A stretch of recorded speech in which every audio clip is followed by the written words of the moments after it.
감사합니다. 지난 미국 집회를 갔다가 저희 처조부 되시는 고 박용익 목사님 목회 일화를 아주 여러 일화를 들었습니다. 그 중에 제 마음에 특별히 마음에 기억되고 마음에 감동이 되는 일화가 하나 있습니다. 그 큰 손녀가 되시는 우리 권사님 어릴 때 할아버지 목회하시는 교회에 가서 할아버님 뵙던 일 중에 잊어버려지지 않는 일이, 그 박용익 목사님께서 교회에 부임하시고 얼마 안 돼서 교회에 큰 분란이 일어났습니다. 서울 중심지에 있는 교회인데 교인들은 다 수준이 높은데도 왜 그렇게들 서로 싸우고 교회가 분열이 있는지 목사님이 대단히 힘들었다고 그래요.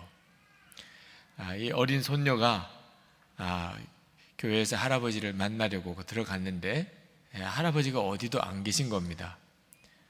근데 항상 할아버지 계신 자리가 그 예배당 강대상 밑에 가만히 거적대기를 깔아놓고 거기에 무릎을 꿇고 통곡을 하고 우시던 모습을 늘 보았답니다. 거기 가면 할아버지가 계셨어요. 강대상 밑에 거적대기 가마니를 깔고 거기에 그 교우들의 싸우던 일 하나님 앞에 정말 대신하며 회개하면서 통곡하고 울던 그 할아버지의 울던 기도 모습을 잊어버릴 수 없다고 그랬습니다. 몇 개월 지나서 정말 기적과 같이 교회 안에 분란과 싸움이 다 사라지고 교회가 너무나 놀랍게 평안해졌다는 겁니다. 여러분, 우리가 살아가다 보면 어려운 일들을 많이 만납니다. 도무지 내 힘으로 할 수 없는 상황, 그런 일들을 다 겪게 되죠. 자, 이런 일들을 겪을 때 사람마다 대하는 반응이 다 다릅니다. 그때 믿음을 가지고 있는 사람, 하나님을 정말 믿는 사람은 빛과 같이 드러나요.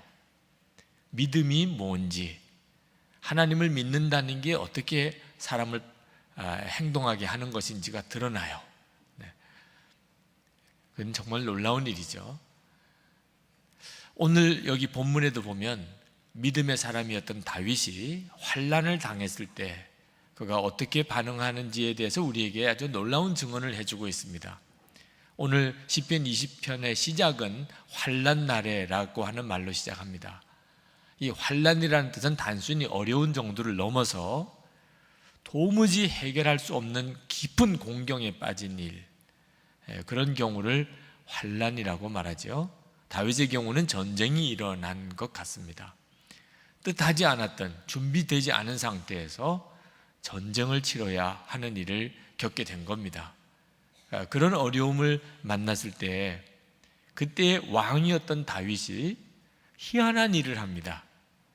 보통 전쟁이 일어나게 되면 군사의 수를 점검하고 그리고 전쟁터에 나갈 병거와 말들을 준비하는 게 당연하잖아요. 근데 다윗은 병거나 또는 말이나 군사의 수를 점검하지 아니하고 깃발을 만듭니다.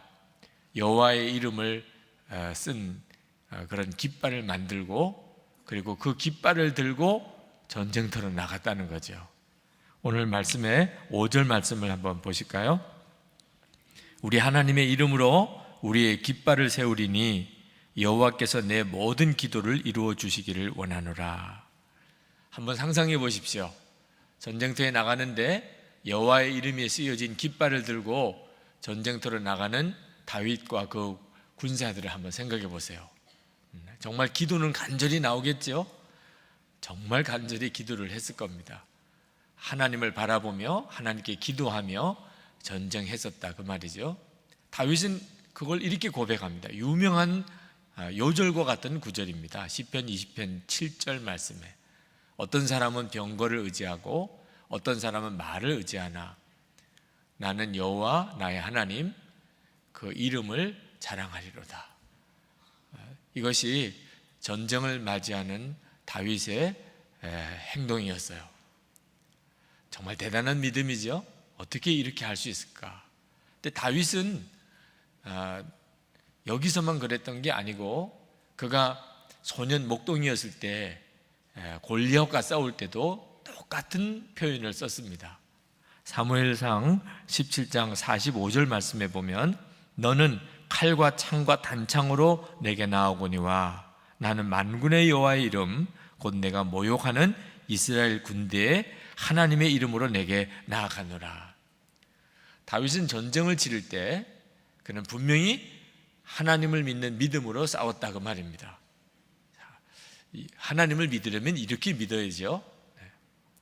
그런데 여러분들 중에는 오늘 이 말씀을 읽으시고 괜히 마음에 시험이 되시는 분들도 있으실 거예요. 자, 전쟁이 벌어졌는데 왕이 병거나 말을 챙기지 아니하고 여호와의 이름의 깃발을 만들고 그 깃발을 들고 전쟁터로 나갔다. 전혀 은혜가 안 되시는 분들이 있으실 거예요. 세상에 말도 안 돼. 아니 전쟁을 뭘 어떻게 하자는 거예요? 아무리 하나님을 믿어도 그렇지 전쟁은 군사수로 하는 거고 말과 병거로 하는 거지. 여호와의 이름에 깃발을 들고 나가서 싸워? 아니 그리고 우리 보고 그렇게 하라는 거야? 그러면 죽자는 이야기지. 세상을 어떻게 그렇게 살 수가 있어? 아마 여러분들 중에 오늘 이 시편 20편을 읽고 정말 은혜가 되고 감동이 되고 나도 그렇게 해야 되겠다는 생각은 전혀 들지 않고 이건 진짜 말도 안 되는 이야기야. 이건 뭐 소설 속에나 나오는 이야기지. 이렇게 생각하시는 분들이 있으실 거예요. 하나님을 믿어도 믿음이 다 똑같지 않습니다. 하나님을 다 믿지만 전쟁이 일어났을 때 그때 여호와의 깃발을 만들어 들고 나갈 수 있는 이런 믿음이 누구에게나 있는 게 아닙니다. 어느 목사님이 안수를 받는 날 아버님이 교회에 오셨어요. 그 아버님은 교회를 안 다니는 분이었습니다. 아들이 목사가 되고 신학교 가겠다고 할 때 반대했죠. 그런데도 말릴 수가 없었어요. 신학교를 졸업하고 전도사가 되더니 이제 목사가 된다는 겁니다. 그리고 오늘 그 목사가 되는 날이래요. 가족들하고 자녀들이 하도 강권하니까 평소에는 교회를 안 다니던 이 어른이 아들이 목사 된다는 날 교회를 나오셨어요. 예배를 드리는데 찬송을 부릅니다. 그 찬송가 가사가 세상 즐거움 다 버리고 세상 자랑 다 버렸네. 목사 안수식 날 부를 만한 찬송이죠. 그런데 이 어른이 이 찬송을 부르면서 그렇게 우는 거예요. 정말 내 아들이 이제 정말 앞길이 이런 길을 가는구나 그런 생각을 아마 하셨던 모양입니다. 세상 즐거움, 세상 자랑 다 버리고 왜 이 길을 가냐 하는 말이에요. 왜 그런 목사의 길을 가는지 답답하기도 했을지도 몰라요. 그러나 하여튼 그 길을 가는 아들 목사를 생각하니까 그렇게 서럽기도 하고 슬프기도 했던 모양입니다. 근데 그 딸이 목사님의 여동생이 아버님을 모시고 예배를 드렸는데 그 여동생이 펑펑 우는 아버지를 옆에서 자꾸 말을 했대요. 아버지 울지 마, 아버지 울지 마. 딴 사람들도 다 똑같이 찬송 부르는데 아버지만 왜 울어? 그랬다는 거예요. 여러분 찬송가를 불러도 이게 찬송가 가사니까 부르지 정말 내 마음에 그 고백으로 부르지 않는 분이 많단 말입니다. 세상 즐거움 다 버리고 세상 자랑 다 버린 게 목사만 그렇습니까? 예수를 믿으면 그 눈이 열려야 되잖아요. 그런데 실제로 여러분 세상 즐거움, 세상 자랑 다 버리셨습니까? 찬송을 불러도 그게 내 마음의 고백이 안 되는 일이 많습니다. 우리는 전쟁을 하는 것과는 비교가 안 되는 그런 작은 문제들을 가지고 삽니다. 그런데도 우리의 마음은 정말 무서운 믿음의 싸움을 싸웁니다. 여러분 오늘 이 시간에 하나님을 믿고 하나님께 예배드리러 오셨지만 지금 여러분의 마음속에는 먹고 사는 걱정이 있는 분들이 많으실 겁니다. 은행의 잔고가 걱정이고 생활비가 걱정이고 고지서 그 돈 납부해야 되는 일, 뭐 관리비 또는 무슨 뭐 은행 이자 갚아야 되는 일, 지금 여러분 마음속에 이 먹고 사는 세상 일 때문에 두려움과 염려가 많으신 분들이 있으실 거예요. 하나님을 믿는 게 뭡니까? 다윗은 정말 사람이 죽는 그 절박한 전쟁터로 나갈 때도 내가 말을 의지하지 아니하고 병거를 의지하지 아니하고 내가 여호와 하나님의 이름을 자랑하리로다, 이런 믿음을 가졌는데, 우리는 사실 지나고 보면 굶은 적이 없고, 그래도 들어가서 잘 집이 있고, 그래도 이렇게 입고 나올 옷이 있는데 지금까지 그렇게 살아오셨잖아요. 그게 다 주님의 역사구나, 하나님의 공급하심이었구나, 그렇게 믿고 감사하기는커녕 여전히 또 내가 어떻게 살까, 이것도 어떻게 해결할까, 그렇게 걱정하고 있다면 그 하나님을 믿는 믿음이 뭘 말하는 거지요? 우리가 다윗이 어떤 때는 너무 무모해 보일 정도로 이해가 되지 않습니다. 이렇게 살아가지고는 세상을 절대로 살 수 없을 것 같아요. 그런데도 어떻게 다윗은 그렇게 했지요? 다윗은 절대로 소설 속의 인물이 아닙니다. 분명히 역사의 인물이에요. 실제로 다윗은 그렇게 했어요. 시편 20편은 역사적인 사실이에요. 도대체 다윗은 어떻게 그렇게 할 수 있었어요? 이유는 하나지요. 다윗은 진짜 하나님을 알았던 겁니다. 하나님이 살아계신 것과 자기와 함께 계신 것을 다윗이 알았어요. 그걸 알고 나니까 전쟁이 벌어졌지만 말, 병거 이거 챙길 마음 없었어요. 하나님이 계신데, 전쟁은 하나님에게 달린 건데. 그래서 다윗은 여호와의 이름을 깃발에 쓰고 들고 나간 겁니다. 뭐 군대 필요 없다는 건 아니에요. 다윗에게도 군대가 있었죠. 군사들을 이끌고 전쟁을 하러 나갔습니다. 그러나 다윗이 진짜 믿은 것은 군인들의 수나 말이나 병거의 수를 믿은 게 아니라 그 말입니다. 다윗은 하나님을 분명히 믿었어요. 믿어졌어요. 그게 중요한 거예요. 오늘도 하나님이 진짜 살아계신 것과 나를 사랑하시는 아버지가 되신다는 것과 그리고 나와 함께 계시다는 사실이 정말 믿어지는 사람은 다윗처럼 안 할 사람이 없어요. 경제적으로 어려움이 오고 건강에 위기가 왔고 삶이 무너지는 것 같은 그런 환난이 왔다 하더라도 하나님이 나와 함께 계시는 것이 진짜 사실이라면, 내가 그게 정말 믿어지면 뭘 걱정해요? 나는 오직 주님을 찬양하고 자랑할 것입니다. 그렇게 할 수 있지요. 문제는 어떻게 그런 믿음을 가질 수 있느냐 하는 겁니다. 다윗은 어떻게 하나님은 살아계신 하나님, 그리고 함께 계시는 하나님으로 그렇게 믿을 수 있었을까요? 여러분, 다윗만 그런 게 아닙니다. 누누이 말씀을 드리지만 예수 그리스도를 믿는 자는 다윗보다도 더 놀라운 은혜를 받는 사람이에요. 하나님이 예수 그리스도 안에서 우리에게 우리의 죄가 사함을 받음으로 인하여 하나님은 정말 살아계신 것을 알게 하시고 우리와 함께 계시는 것을 알게 하십니다. 약속하셨어요. 고린도후서 13장 5절 말씀에 보면 믿음을 점검해보라, 내 믿음을 한번 확인해보라고 말씀하시면서 예수 그리스도께서 내 마음에 계신 것을, 내 안에 계신 것을 내가 스스로 알지 못하느냐. 예수님 우리 안에 계세요. 이보다 더 놀라운 일이 어딨나요? 우리 안에 계시는 예수님은 우리가 바라볼 수 있는 분이에요. 히브리서 12장 2절에 믿음의 주요 또 온전케 하시는 예수를 바라보자. 바라볼 수 있으니까 바라보자고 한 거죠. 우리는 주님의 음성을 들을 수 있어요. 요한복음 10장 27절에 내 양은 내 음성을 듣고 나는 저를 알고 저는 나를 따른다고 그랬어요. 여러분, 우리가 예수를 믿게 되면서 하나님은 멀리 계신 분이 아닙니다. 막연한 존재가 아니에요. 살아계신 하나님, 늘 나와 함께 계시는 하나님이에요.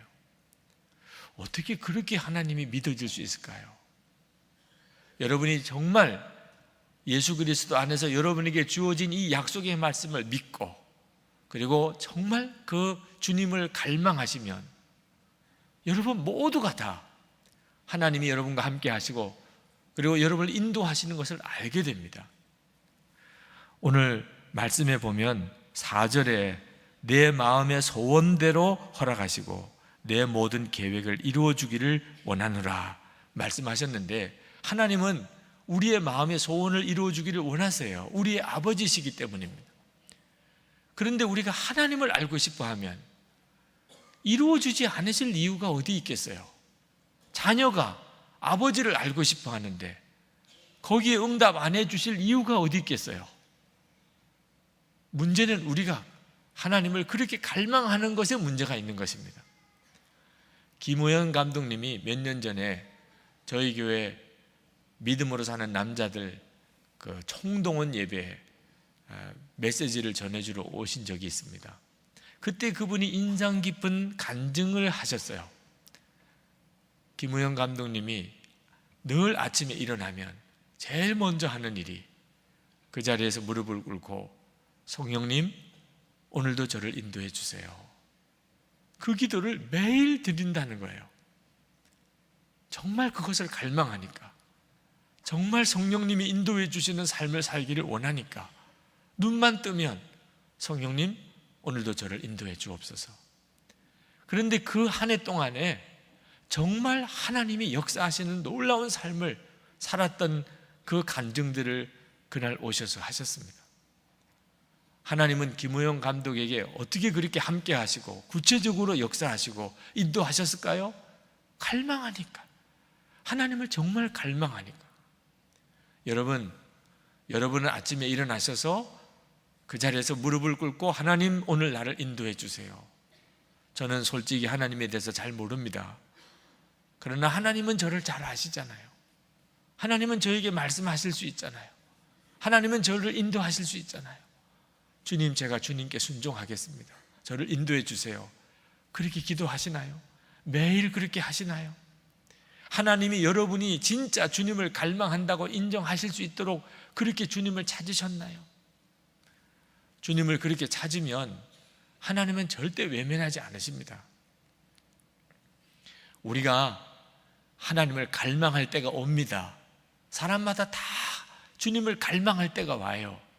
언제냐 하면 정말 모든 도움이 다 끊어지고 내가 의지할 게 다 무너졌을 때, 이제는 그 어떤 것도 의지할 수 없을 때, 진짜 환난을 당할 때죠.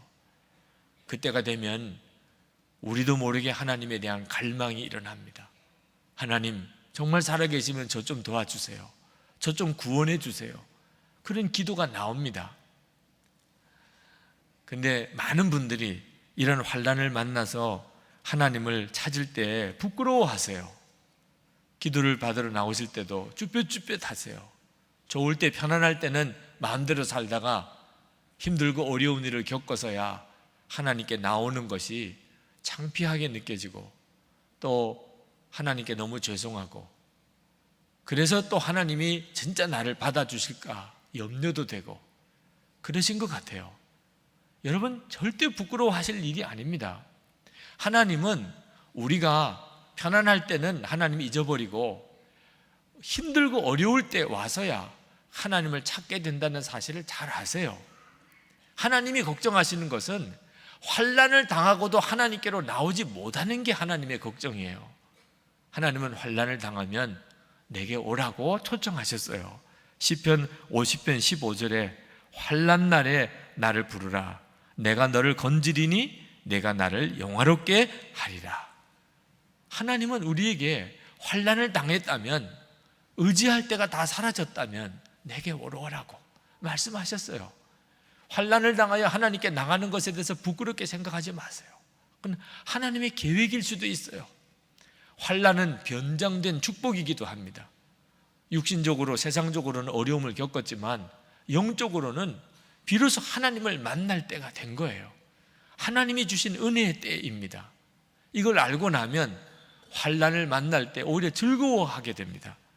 로마서 5장 3절 4절에 보면 우리가 환난 중에도 즐거워하나니 이는 환난은 인내를 낳고 인내는 연단을, 연단은 소망을 이루는 줄 알미로라.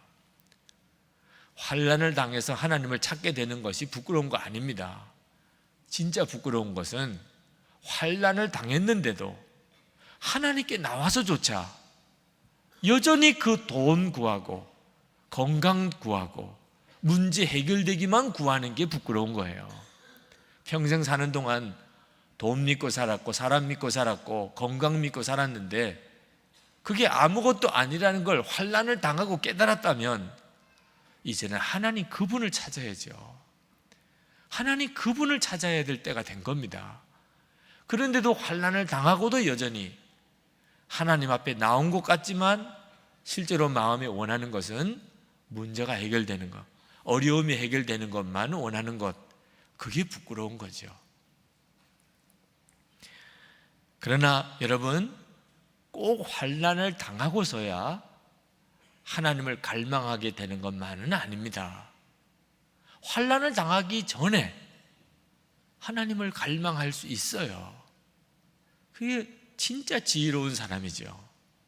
여러분, 암에 걸리고 나면 그럼 사람이 완전히 달라집니다. 옛날 습관, 죄 짓는 생활 다 버려요. 하나님 앞에 나와서 간절히 기도하게 되면서 자기 힘으로 해결할 수 없는 문제를 만난 거죠. 그때서야 사람은 끊지 못하던 거 끊고 버리지 못하던 거 버리고 그리고 무릎 꿇지 못하던 사람이 하나님께 무릎을 꿇어요. 근데 암 걸리기 전에 할 수 있으면 더 좋잖아요. 꼭 암 걸리고 난 다음에 그렇게 할 필요가 뭐 있어요. 잘 안 되시는 분은 지금 암이라고 생각하세요. 그러면 금방 명확해집니다. 그냥 이거 끊어야지, 저거 버려야지, 저거는 정말 내가 이러면 안 되는데, 이런 거 금방 해결이 돼요. 새벽기도 나오냐 마냐 고민할 것도 없다니까요. 그냥 말기암이다 이렇게 생각하시고 이제부터 살면 오히려 하나님 앞에 정말 이제부터 놀랍게 쓰임 받을 수 있어요. 여러분, 앞이 안 보이는 상황이 되면 이 예배당에 바깥으로 나가는 거 하나 정말 남의 도움이 필요합니다. 계단이 다 위험한 장애물이 되죠. 정말 도움이 필요해요. 내 눈에 보인다 그럴 수가 없잖아요. 여러분, 그런 일을 겪고 난 다음에 하나님 나 도와주세요, 나 아무것도 모르겠어요, 아무것도 안 보여요, 그럴 게 뭐 있어요. 지금부터 하나님, 제가 눈이 완전히 먼 것처럼 제 앞길의 인생이 아무 판단이 안 됩니다. 제가 뭘 아는 게 있습니까? 주님, 저를 도와주세요. 주님, 뭘 해야 됩니까? 도장을 찍어야 됩니까? 말아야 됩니까? 제가 어디를 가야 됩니까? 주님, 저는 정말 아무것도 안 보입니다. 주님, 제 손 잡아주시고 제 걸음을 인도해 주세요. 여러분이 그렇게 살면 하나님께서 여러분의 인생을 얼마나 놀랍게 인도하실까요? 그걸 꼭 환난을 당하고 난 다음에 그렇게 할 이유가 어디 있나 말이에요. 우리 한국교회 초대교회 영적 지도자, 훌륭한 우리 한국교회 신앙의 지도자였던 김익두 목사님, 그분은 순교하셨습니다. 근데 그 후손들이 그렇게 잘 되었어요. 그렇게 각계각층에서 전 세계에서 그렇게 후손들이 잘 살았답니다. 근데 어느 날 김익두 목사님의 손녀 되시는 분이 미국의 어느 교회에서 간증을 하시는데 자기들의 형제 친척들이 참 잘 살더래요. 보니까 우리 믿음의 조상 때문이구나, 할아버지가 그런 믿음의 사람이고 순교자였는데 우리가 이렇게 잘 사는구나. 근데 그 순간에 불현듯 우리가 이 축복을 우리만 누리고 편안하게 지내는 것은 매맞을 일이 아닌가. 하나님이 우리의 믿음의 선조를 통하여 우리에게 복을 주신 것은 우리로 하여금 더 하나님을 위해서 일하라고 하심이 아니겠는가. 우리가 이렇게 편안하게 지내고 그저 잘 사는 것으로만 기뻐하면 하나님이 언제 우리를 다시 이 모든 걸 거두어 가실지 모르는데 그 생각이 들더라는 거예요. 그래서 그때 주위에 있는 친척 형제들에게 우리 지금 매맞을 짓을 하고 있다, 믿음의 선조들로 인해서 우리 후손이 받는 복을 당연한 걸로만 여기고 우리 유익을 위해서만 사는 것은 이건 매맞을 일이야.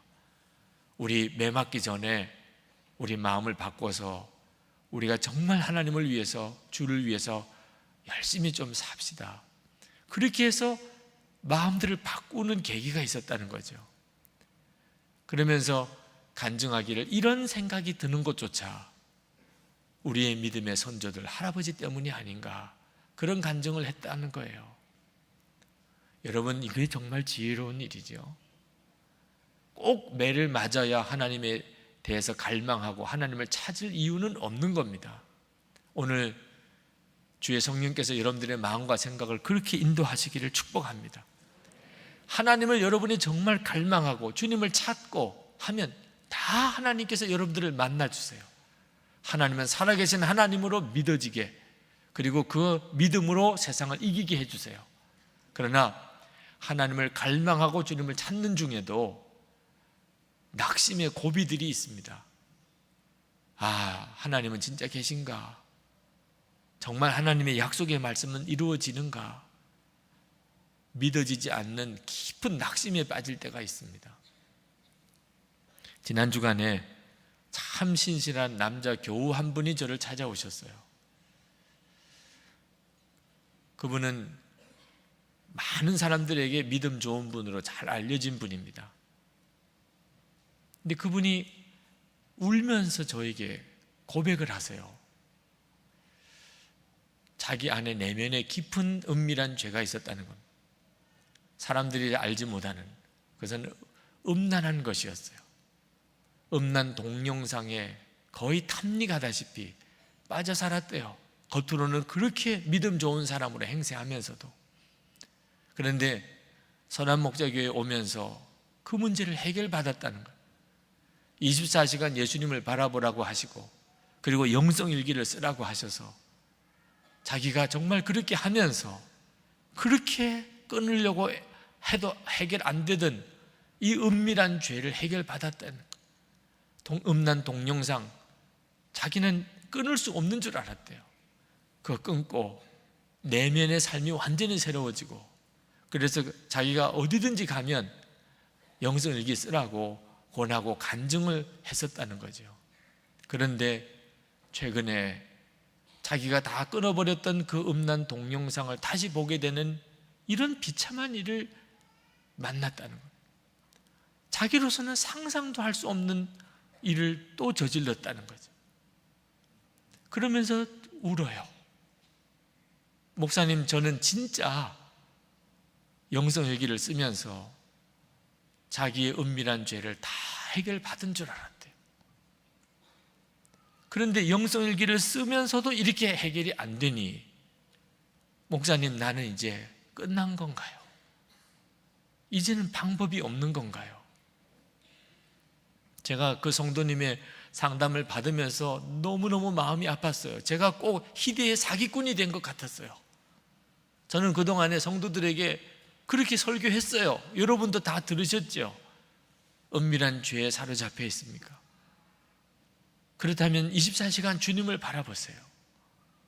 예수를 믿고도 속죄함을 받았다고 하면서도 교회의 중직이 되고도 여전히 은밀한 죄에 사로잡혀 있습니까? 주님을 바라보지 못하기 때문입니다. 영성일기를 써보세요. 매일 주님을 바라보는 일을 점검하는 일기를 써보세요. 죄는 끊어지게 되어 있습니다.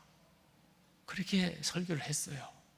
제가 어디 가서 영성일기에 대해서 말씀을 나누면 목회자도 교인들도 반응이 뜨거워요. 관심이 많아요.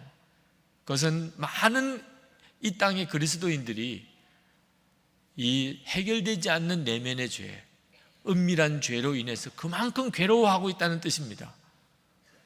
이 내면의 죄를 해결받을 수 있을까? 나도 정말 죄 안 짓고 살 수 있을까? 자신이 없었는데, 포기하고 살았는데, 주님을 바라볼 수 있는 눈이 열릴 수 있다니, 항상 함께 계시는 예수님, 그 주님과 동행하는 그런 방법이 있다니, 그래서 영성일기 쓰는 것에 대해서 관심들이 많은 거예요. 그런데 영성일기를 쓰고도 또다시 옛날의 죄로 무너졌다니, 이게 참 이보다도 더 답답한 일이 어디 있나요? 저는 저대로 또 하나의 낙심이 오더라고요. 결국은 이렇게밖에 안 되는 건가, 그런 생각도 들었어요. 여러분, 영성일기가 여러분의 죄를 다 해결해 주는 것은 아닙니다. 어떻게 그럴 수 있겠어요? 여러분을 예수님을 바라볼수록 도와드리는 방법일 수는 있지만, 그게 여러분들의 죄를 다 해결하는 무슨 마법과 같은 열쇠는 아니죠. 그러나 그렇기 때문에 영성일기는 아무 소용이 없는 건가? 절대 그렇지도 않습니다. 저는 프랭크 루바크 선교사님의 일기를 통해서 영성일기에 대한 도전을 받았어요. 그때 프랭크 루바크 선교사님을 통해서 받은 도전이 저에게 무엇이냐 하면, 실패하고 또 좌절하더라도 한 달을 해보고, 두 달을 해보고, 석 달을 해보고, 실패를 디디고 다시 시작하는 도전을 받은 거예요. 도무지 안 되나 보다, 나는 안 되나 보다. 프랭크 루바크 선교사님의 일기를 통해서 그 단계를 지나갈 때 주님은 나를 너무나 놀라운 눈을 열어주시고 주님의 인지하심 안에 살 수 있도록 우리를 이끌어 주신다는 거예요. 프랭크 루바크 선교사의 경우는 6개월이었어요. 사람마다 다를 수 있겠죠, 그 기간은. 그러나 핵심은 낙심해서 무너지지 말라, 그 말입니다. 마귀는 우리가 낙심하기를 원하지요. 우리가 예수님을 정말 바라보려고 그러고 은밀한 죄까지 다 해결받으려고 하는 것에 대해서 마귀가 얼마나 싫어할까요? 우리에게 계속 낙심거리를 주지 않겠어요? 마귀가 원하는 것은 다시 시도도 안 해보는 거예요. 나는 안 되나 봐, 결국 안 되는 거야. 주님은 어떻게 생각하실까요? 주님은 다시 일어나라고 하시지 않겠어요? 우리가 주저앉고 무너지는 것을 얼마나 안타까워 하시겠어요? 제가 그 성도님에게 그런 말씀을 드렸습니다. 성도님, 영성일기를 써도 안 됩니다. 성도님은 그렇게 이야기하시지만, 성도님이 지금 물론 죄를 어떤 유혹도 이길 만큼 예수님을 바라볼 수 있는 주의 임재를 바라보는 눈이 분명히 열리신 건 아닙니다. 그렇지만 영성일기를 써도 나는 도무지 죄를 이길 수 없어, 그렇게 속단하지 마세요. 영성일기를 그동안 써왔기 때문에 다시 음란 동영상에 빠졌을 때 지금 이렇게 비참한 느낌을 가지고 지옥에 빠진 것 같은 고통을 겪고 계신 게 아닐지 한번 생각해 보세요. 음란 동영상을 접한 사람이 성도님만이겠습니까? 오늘 이 자리에도 아마 지난 주간에 그런 경험이 있는 사람이 있을 수 있지요. 그러나 그 성도님처럼 그렇게 괴로워하고 자기가 정말 지옥에 떨어진 것처럼 두려워하고, 그리고 목사에게 와서 그 사실을 고백하고 눈물을 쏟는 그런 사람인가요? 다. 성도님은 왜 지금 그렇죠? 성도님 자신이 지금 너무나 놀라운 주님의 임재하심 속에 있잖아요. 예수님을 바라보는 눈이 너무나 분명히 열리셨잖아요. 그러니 성도님에게는 더 이상 죄가 기쁨이 아니에요. 음란한 일들이 성도님에게 있어서는 즐거움이 아니에요. 성도님에게는 지옥과 같은 고통이에요. 영성일기를 써도 아무 소용이 없는 건가요? 죄가 더 이상 즐거움이 아니게 되는 일이 무엇으로 가능할 수 있나요? 지금 성도님은 너무나 놀라운 주님의 임재하심 속에 들어가 있습니다. 아직까지 다 이루었다는 건 아니지만 지금 성도님 안에 일어나고 있는 일들은 너무나 놀라운 일이잖아요. 그리고 같이 기도했습니다. 너무나 놀랍게 주님이 그 마음을 회복시켜 주셨어요. 눈을 새롭게 열어주셨어요. 주님을 갈망하는 중에도 낙심스러운 일이 생깁니다. 근데 대부분 이런 경우예요. 내가 가지고 있는 기대가 너무 커요. 내가 영성 일기를 쓰면 당장 이제는 내가 주님을 분명히 바라보게 되고 항상 주님의 임재 속에 살게 되고 모든 죄는 내가 다 극복하게 될 거라고, 그런 기대가 너무 큰 거예요. 그런데 내가 그 기대에 미치지 못하는 경험을 하게 되면 그만 좌절에 빠집니다. 이래도 안 되나 보다. 여러분, 주님이 행하신 것을 가만히 바라보세요. 주님이 지금 내 안에서 역사하시는 것을 가만히 보시란 말입니다. 우리는 주님을 바라보고 주님을 갈망하면 변하게 돼 있어요. 영적인 눈이 뜨이지 않을 수가 없어요.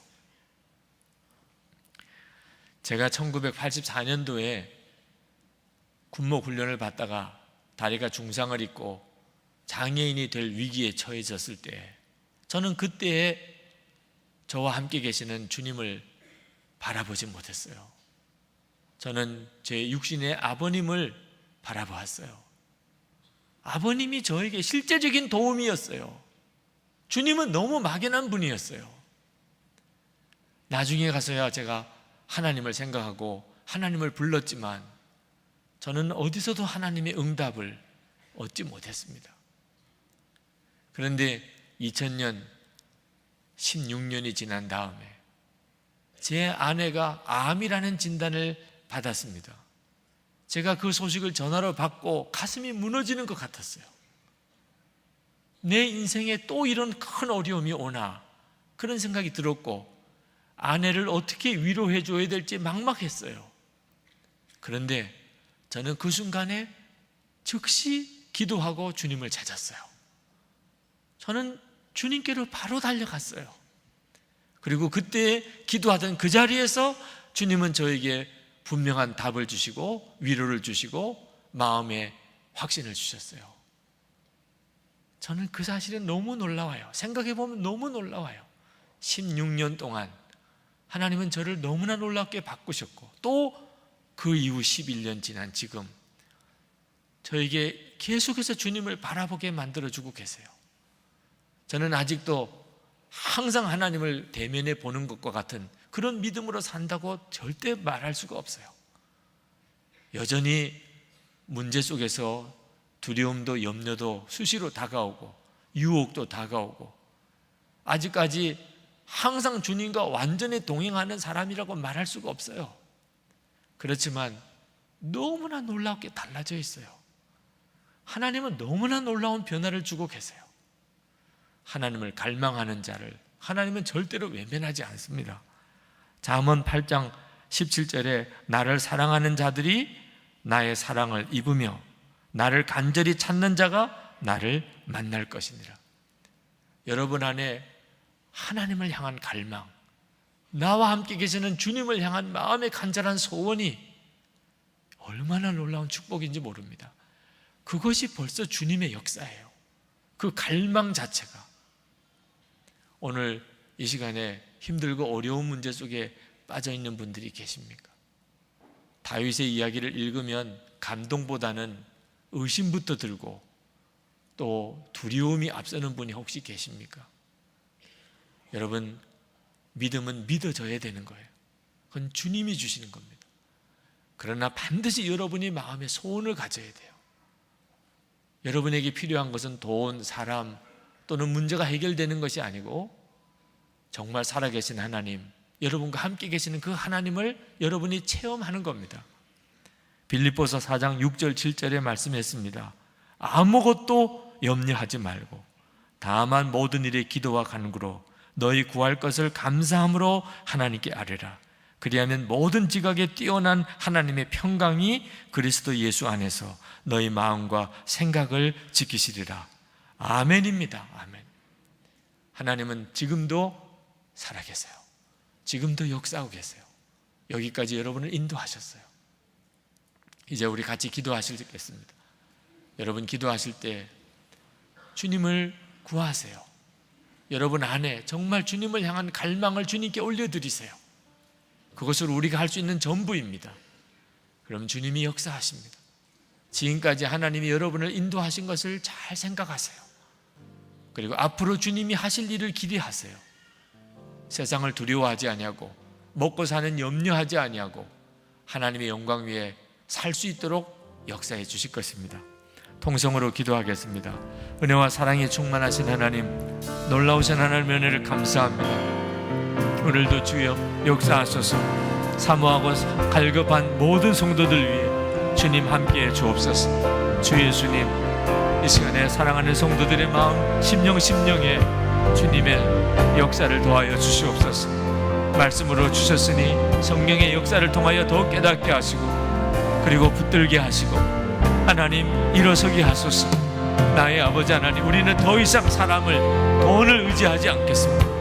오직 여호와 나의 하나님의 이름을 자랑하겠습니다. 긍휼과 은혜를 더하여 주신 하나님, 다윗이 가졌던 그 믿음이 나의 믿음이 되게 하시고 다윗의 그 고백이 나의 고백이 되게 해 주옵소서. 오늘도 주님 앞에 나와 예배하는 사랑하는 성도들이 하나님 앞에 마음을 열었으니, 하나님 주님 앞에 나와왔으니 주여 역사해 주소서. 주여 붙들어 주소서. 주님 강하게 사로잡아 주소서. 우리의 한 주간의 삶이 하나님 좌절과 낙심과 실패가 아니요 간증의 삶이 되게 하소서. 하나님을 영화롭게 하는 삶이 되게 하소서. 하나님의 살아계심의 증인이 되게 하여 주옵소서. 오늘도 주의 성령께서 역사하시고 붙들어 주시고 축복하시고 성도들을 사로잡아 주옵소서. 주님을 찬양합니다. 놀라우신 하나님 감사합니다. 더욱 깊이 역사해 주시기를 원합니다. 아버지 하나님,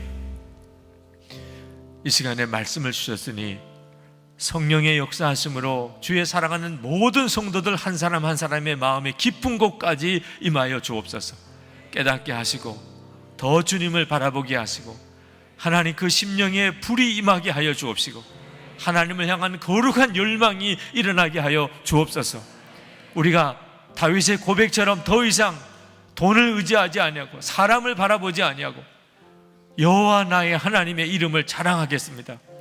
이번 한 주간도 힘들고 어려운 일들이 우리 눈앞에 수도 없이 많지만 하나님의 살아계심을 증거하는 삶, 하나님의 살아계심의 증인이 되는 삶, 간증의 삶이 되게 이미 주님은 준비해 놓으신 줄 믿습니다. 하나님, 믿음으로 나아갑니다. 다윗처럼 고백하고 나아갑니다. 다윗의 그 고백이 마음에 이해가 되고 믿어지고 감동이 되고 우리의 것이 되기를 소원하는 은혜의 역사를 부어 주옵소서.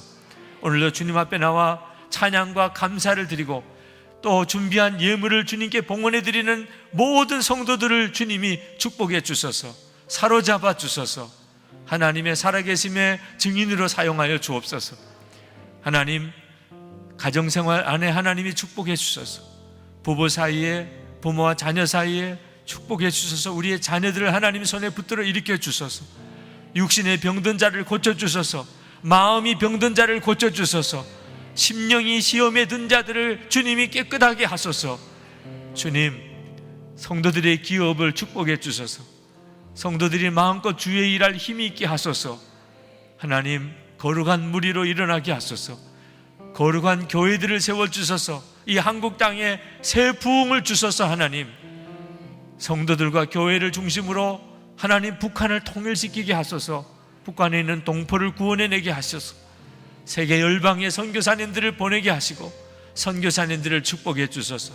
하나님의 능하신 손에 사로잡아 주소서. 주님을 찬양합니다. 우리의 갈망에 응답하시는 주님을 찬양합니다. 예수 그리스도 이름으로 간절히 기도합나이다. 아멘.